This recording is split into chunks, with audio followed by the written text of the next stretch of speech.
My name is Rachel Heavner. I'm from Berkeley, California, and I'm getting my master's degree in international educational development with a concentration in bilingual bicultural education. My parents chose to send me to a bilingual French-American school in Berkeley. From pre-kindergarten through 8th grade, I was learning in both French and English simultaneously. I had French teachers half the time.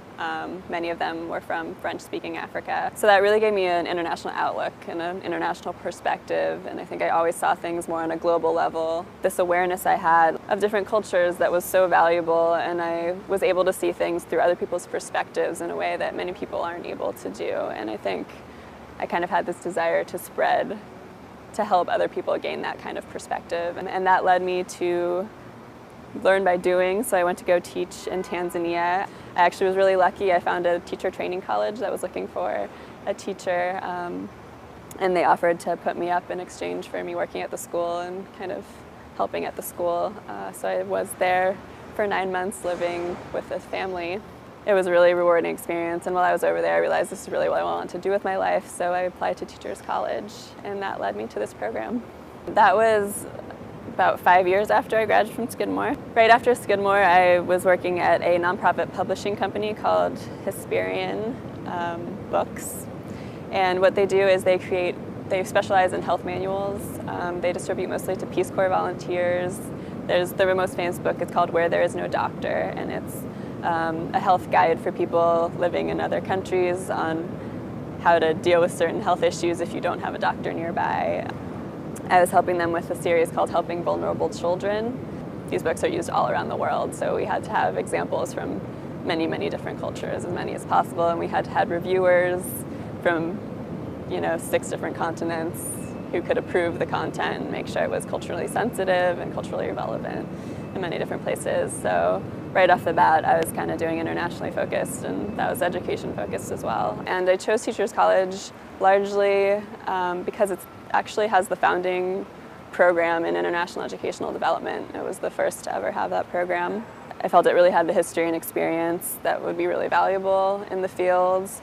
And also there's a few professors here I really wanted to work with. Leslie Bartlett stood out as one of them because she had done research and work in Tanzania. Being in New York really allowed me to do some really interesting internships while I was at Teachers College. And my favorite was probably at the Sesame Workshop, which is the nonprofit behind Sesame Street.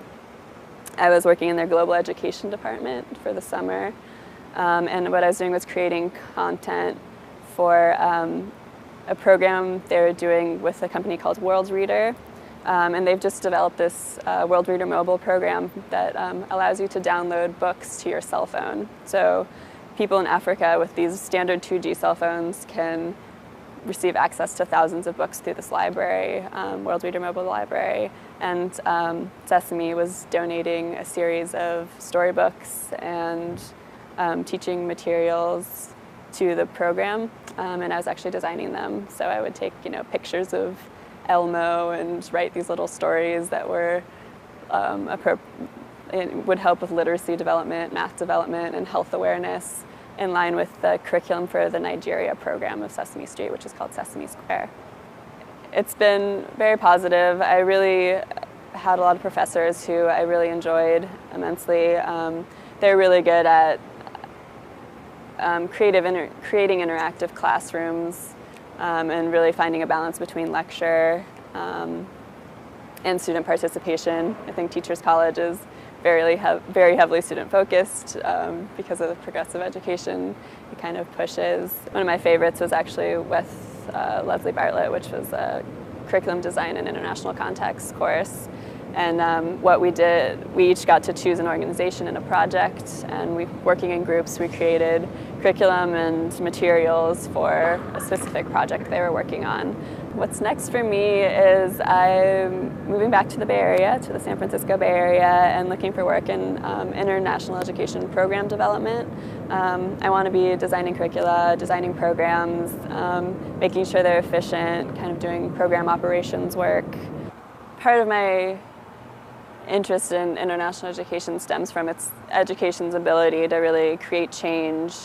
I think so much of conflict is based on misunderstanding, and I think education really provides an opportunity for students to kind of understand someone they might perceive as an enemy, their perspective on the world and where they're coming from, and that the people they think of as enemy might actually have a lot in common with them.